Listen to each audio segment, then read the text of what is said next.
오늘은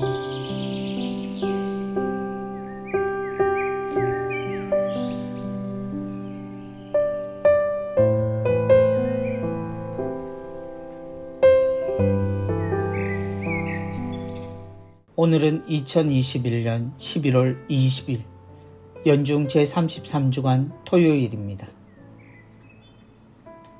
성부와 성자와 성령의 이름으로 아멘. 루카가 전한 거룩한 복음입니다. 그때 부활이 없다고 주장하는 사두가이 몇 사람이 예수님께 다가와 물었다. 스승님, 모세는 어떤 사람의 형제가 자식 없이 아내를 남기고 죽으면 그 사람이 죽은 이의 아내를 맞아들여 형제의 후사를 일으켜 주어야 한다고 저희를 위하여 기록해 놓았습니다. 그런데 7 형제가 있었습니다.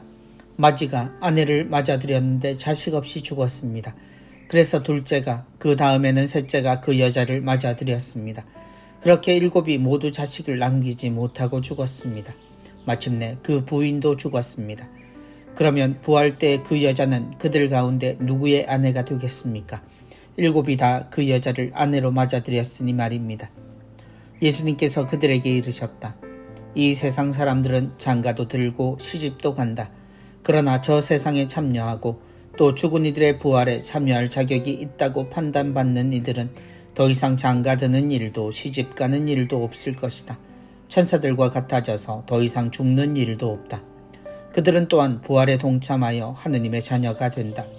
그리고 죽은 이들이 되살아난다는 사실은 모세도 떨기나무 대목에서 주님은 아브라함의 하느님, 이삭의 하느님, 야곱의 하느님이라는 말로 이미 밝혀주었다. 그분은 죽은 이들의 하느님이 아니라 산 이들의 하느님이시다. 사실 하느님께는 모든 사람이 살아있는 것이다. 그러자 율법학자 몇 사람이 스승님 잘 말씀하셨습니다 하였다. 사람들은 감히 그분께 더 이상 묻지 못하였다. 주님의 말씀입니다. 그리스도님 찬미합니다.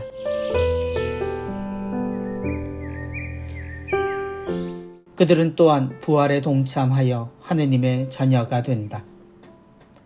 하느님을 믿는 이스라엘이지만 그 안을 들여다보면 사람들이 하느님을 믿는 모습에는 지금처럼 아주 다양한 모습이 존재했음을 알 수 있습니다.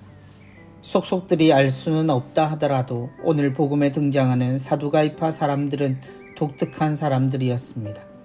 그들은 부활을 믿지 않았고 없다고 말했습니다. 사람들 사이에 가장 높은 곳에 있었던 사람들이 부활을 믿지 않았다는 것은 여러 의미로 해석될 수 있지만 적어도 분명한 것은 그들에게는 지금이 가장 중요했다는 것입니다. 곧 현실에서 상류층으로 살아가는 이들에게 더 좋은 미래란 기대할 것이 아니었다는 것이며 부활을 꿈꾸는 이들은 아직도 채워지지 않는 것에 굶주린 이들이 만들어낸 허상이라고 생각했다는 의미입니다. 7 형제가 있었습니다.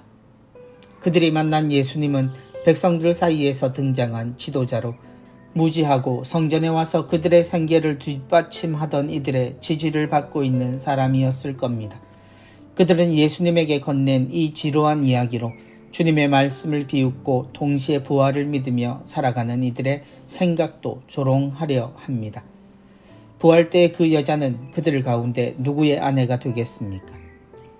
지금이라면 난리날 질문이지만 여자를 남자의 소유로 여겼던 시대에 그들은 가장 어려운 문제라고 주님께 내놓았습니다. 물론 그들에겐 답이 없었습니다.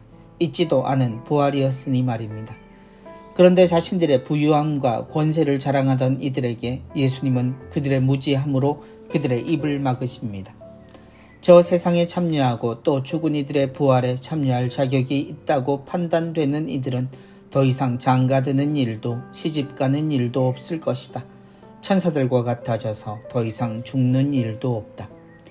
그들의 입이 막힌 이유는 간단합니다. 예수님의 말씀 속 그들은 존재하지 않았기 때문입니다.